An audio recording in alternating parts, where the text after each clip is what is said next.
Alright, in this video recording I'm going to take a look at a problem or two from Chapter 2. I think I would like to work with some journal entries first, just to make sure that everybody's clear on how to prepare journal entries. So I'm going to go to Exercise 2-7. Again, they note the page number there, page 71 in the textbook.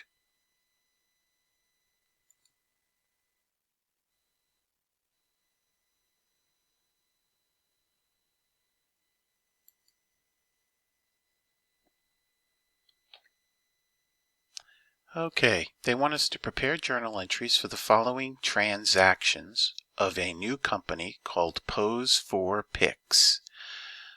On August 1st, Madison Harris, the owner, invested $6,500 in cash and $33,500 of photography equipment in the company in exchange for common stock.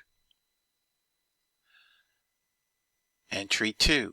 The company paid $2,100 cash for an insurance policy covering the next 24 months. That is an example of a prepaid expense. August 5. The company purchased office supplies for $880 cash. On August 20, the company received $3,331 cash in photography fees earned. And finally, on August 31, the company paid $675 cash for August utilities. So for the first entry, that is essentially the startup entry or the capitalization entry. So we put the date August 1st. We're going to debit cash for $6,500. We're going to debit the photography equipment account for $33,500. And we're going to credit common stock for the combined total $40,000. Again, it's very important that your journal entries affect or impact at least two accounts, and journal entries always must balance. For the second entry on August 2nd, we're going to debit prepaid insurance for $2,100, and then we're going to credit cash $2,100. Again, this will end up being an adjusting entry that you'll have to make at some point, again, because that policy is covering the next 24 months. And so you will want to expense a certain amount of that during each reporting period. And Chapter 3 covers the adjusting process.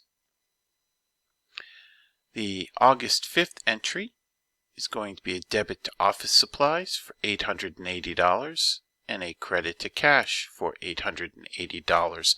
Again, office supplies is a current asset.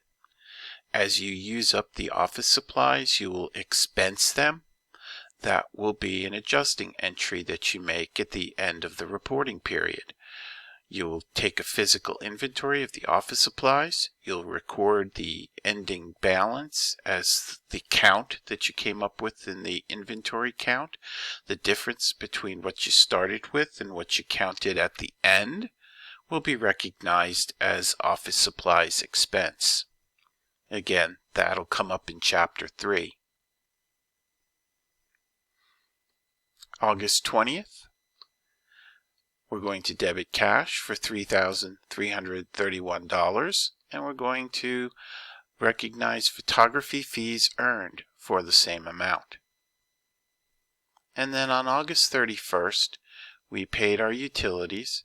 Again, when you see the term paid, that's an indication that cash is left. So August 31st, we're going to debit utilities expense for $675 and credit cash for $675.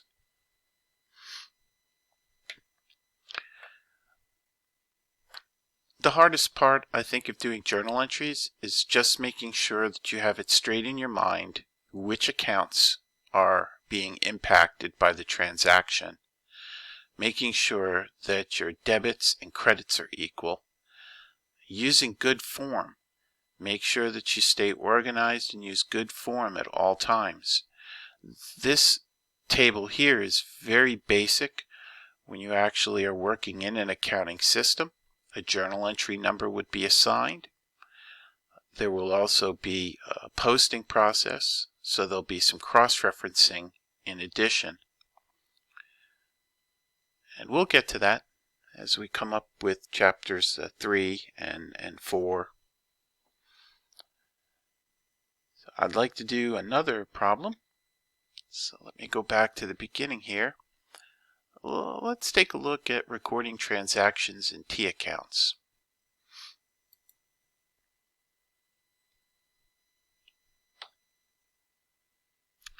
So prepare journal entries to record the transactions below for Spade Company by using the following accounts: cash, accounts receivable, office supplies, office equipment, accounts payable, common stock, dividends, fees earned, and rent expense. Use the letters beside each transaction to identify entries. After recording the transactions, post them to T accounts, which serve as the general ledger for this assignment. Determine the ending balance of each T account. So this is going to review your skills for creating journal entries and for going through the posting process to T accounts, which represent the general ledger. So for Casey Spade, owner, invested $100,750 cash in the company in exchange for common stock. And so we're going to be debiting cash for the amount of that transaction and crediting common stock for that amount. In the T account for cash, we're going to see a debit, so we're going to be hitting the left side of the cash account, and then we're going to be crediting common stock, which will be the right side of the common stock account. And notice that we use the letter A to designate the entry, so we can trace it from the general journal to the ledgers. B. The company purchased office supplies for $1,250 cash. So here we're going to be debiting office supplies and crediting cash. And when we go to our T accounts, we're going to debit office supplies, that's inventory, $1,250, and then we're going to be crediting cash, $1,250. So what that represents is an outflow of cash. The $100,750 was an inflow of cash. The $1,250 is an outflow of cash. The company purchased $10,050 of office equipment on credit. So we're now going to have an accounts payable. So we'll be debiting office equipment and crediting a payable. So we have office equipment debit for $10,050 and credit accounts payable for $10,050. And then we're going to post this to the office equipment account and the accounts payable account. And so we debit the office equipment account, that's hitting the left side of the T account, that's the asset, and we credit the accounts payable on the right side. So for liabilities, the right side is an increase to the liability.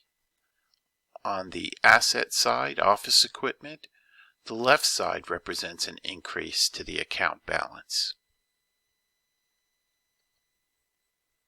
D. The company received $15,000 cash as fees for services provided to a customer. So this is revenue earned. So they're going to debit cash and credit revenues. Again, we're going to see that the cash account will be impacted. So we have a cash inflow of $15,000, and then we're going to have a revenue account called fees earned, and this is going to be the credit, and that shows, remember, expenses we debit, so we show an increase in expenses by debiting. For revenues, we show an increase in revenues by crediting.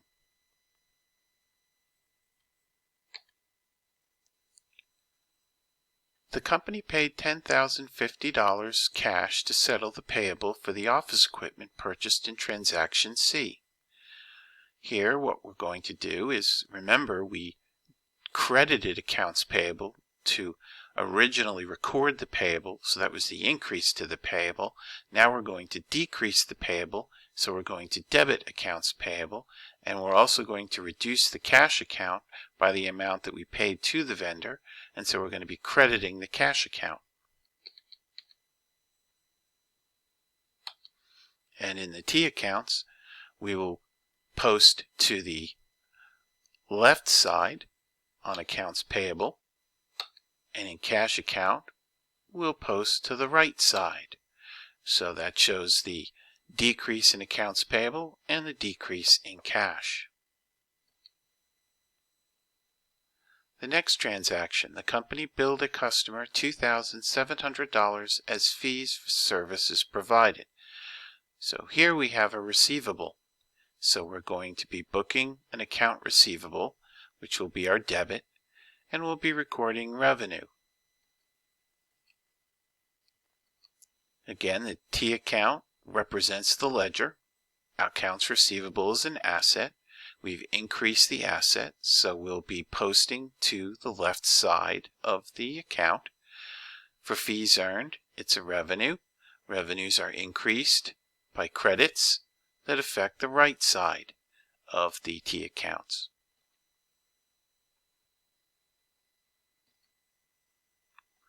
The company paid $1,225 cash for the monthly rent. Since they paid cash, cash is going to be the credit side. Rent expense will be the debit side. So we recognize rent expense and we recognize the decrease in cash. We're going to have an expense account, which is going to increase, so that's going to be a debit, which means it's going to be on the left side of the T account. And the reduction in cash is going to be a credit to cash, which is going to show up on the right side of the T account. The company collected $1,125 cash as partial payment for the account receivable created in transaction F. In this particular transaction, we're increasing cash, so that's our debit. We're decreasing accounts receivable, which will be our credit.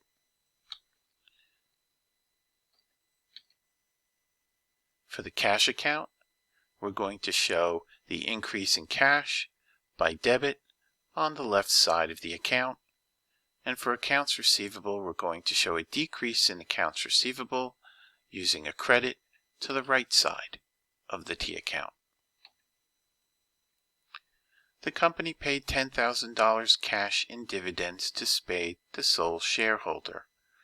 So here we're going to see the dividends paid is going to be our debit, and the cash will be the credit.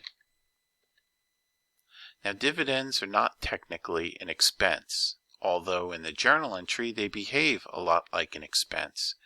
The dividend is actually a return on investment to the shareholder, and it's going to show up in the equity section of the balance sheet as a reduction to retained earnings.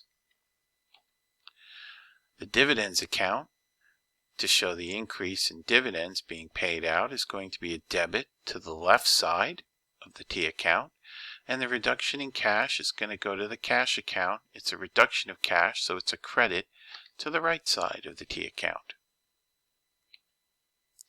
So when we look at all of our T accounts, we can go ahead and calculate the balance. Again, you add up all of the debits on the left side, all the credits on the right side, and you take the difference. For assets, your normal balance should be a debit balance, which would mean the left side of the account.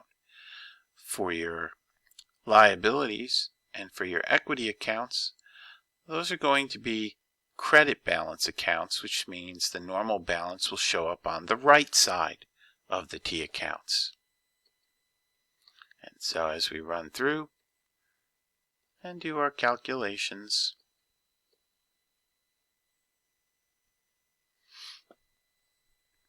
we can see the individual balances. Now from here, the next step would be to put together a trial balance, which we'll do next in the last problem we'll perform in this video. So let's take a look at preparing a trial balance, exercise 2-10.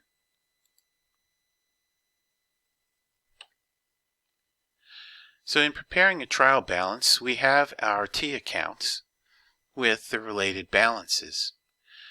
And so all you're going to do to create a trial balance is you're going to have all the accounts listed in order of liquidity. Also, you're going to list the balance sheet accounts first, and then you will go through and list the revenue accounts and then the expense accounts. So they go in order. So we show our cash has a debit balance of $94,350. We have our accounts receivable has a balance of $1,575 and it is a debit balance. Office supplies has a balance of $1,250 and it's a debit balance. Office equipment is an asset account that has a debit balance of $10,050. Then we have accounts payable, which is a liability. It has a zero balance. Common stock has the balance that it was assigned in the first entry, which is a credit balance. The dividends, representing the dividends paid, is a debit balance. Then we have our fees earned, which is our revenue account. That's going to be a credit balance. The rent expense will be a debit balance. And then we strike our totals. And again, the total debits should equal the total credits. And in this case, if there were no adjustments necessary, you could prepare your financial statements. But it is likely that you would have some adjustments that you would need to make, such as for the office supplies. Okay?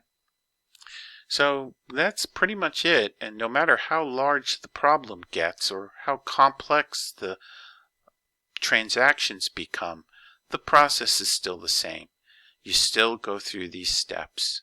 You recognize and analyze the transaction, determine whether it should be recorded or not. If it should be recorded in the accounting records, you're going to journalize it in the general journal, creating a journal entry.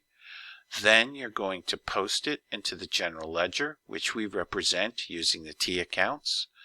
Then once you are finished for the reporting period, you will create balances for each one of the individual T accounts, which you can then transfer into a trial balance, which will summarize all of the individual accounts with their respective balances. Then, in Chapter 3, you're going to cover the adjustment process, and you'll be left with an adjusted trial balance. And then you create your financial statements. Then, after the financial statements are created, you'll go through the closing process and reset the books so that they're ready for the next reporting period.